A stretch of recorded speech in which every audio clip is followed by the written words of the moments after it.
A lot of you remember this. What started as a chilly rainstorm on January 26, 1978, quickly and with little advance warning became the worst winter storm in Ohio history. Before dawn on January 26, the rain began turning into snow and the temperature plunged more than 30 degrees in just a matter of hours. That heavy snow began to fall, and the snow, along with extreme winds, continued throughout the day and long into the night. And when it came time for our evening newscast at 6 o'clock, Toledo Edison was still trying to get the power on, and we were only just beginning to understand the toll this storm took on Northwest Ohio. Besides the roads, the #1 concern of many residents is electrical power. Toledo Edison reports the number of homes without electricity has climbed steadily all day to its present 250, make that 25,000 households that are in a blackout right now. The reason for that higher trend, besides more snow and wind, is blamed on the inability of linemen and troubleshooters to get to the problem site to fix things. An Edison spokesman notes there are 3 major areas out of power right now. 6,000 homes between Perrysburg and Bowling Green. Another 5,000 are out in the North End Point Place area. And east of the Woodville Mall, there's another large outage. Newsman Randy Little reports customers can help by unplugging appliances when the power does go off. Imagine telephones were lit up at the service dispatcher's office of Toledo Edison. It's the job of these men to direct those big yellow troubleshooting trucks to fix those downed wires and blown out transformers. The big trouble today, though, getting through drifts to fix the problem.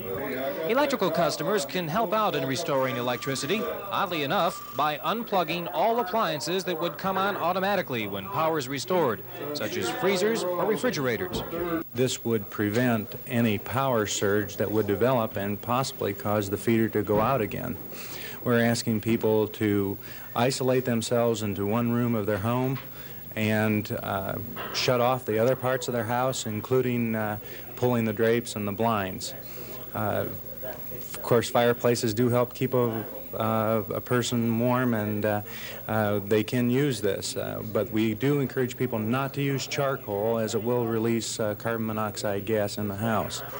Viewer says food in a freezer will keep 24 to 48 hours. It's not yet known exactly how long it will take to get service back in some of the more rural areas. The best estimate of that, a day or 2.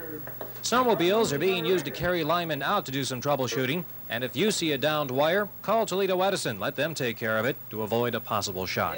I'm Randy Little, Toledo 11 News with the minicam. If you do see a downed wire or some damage, 255-1530, 255-1530 is the trouble number for Toledo Edison. It's also listed in the telephone book. You can look there as well. A telephone book. Where can I find one of those? That's a sign for you. I was just saying, I mean, what could you do if your house had no electricity during such cold temperatures? Yeah, you would just put on every single thing you would find? Keep that would layers. be all you could do? That's all you could do, I guess. Daunting. Yeah, I can't imagine. Can't imagine. Well, you just saw beloved Toledo 11 anchor Jeff Heitz and our reporter Randy Little. That's from our newsroom at our former location over on Jackson Street, where One Government Center is now. Yeah, a little bit of history there as well. Once that blizzard began to move out, folks began to discover the terrible effects the storm had on our area. Snow drifts 15 or 20 feet tall paralyzed nearly the entire state of Ohio and areas well into Michigan. Tens of thousands of homes were left without electricity and some without running water either. We were talking about frozen pipes. Yeah. I-75 was closed for 3 days. Portions of I-475 were closed for almost a week. And for the first time in its history, the entire length of the Ohio Turnpike was closed.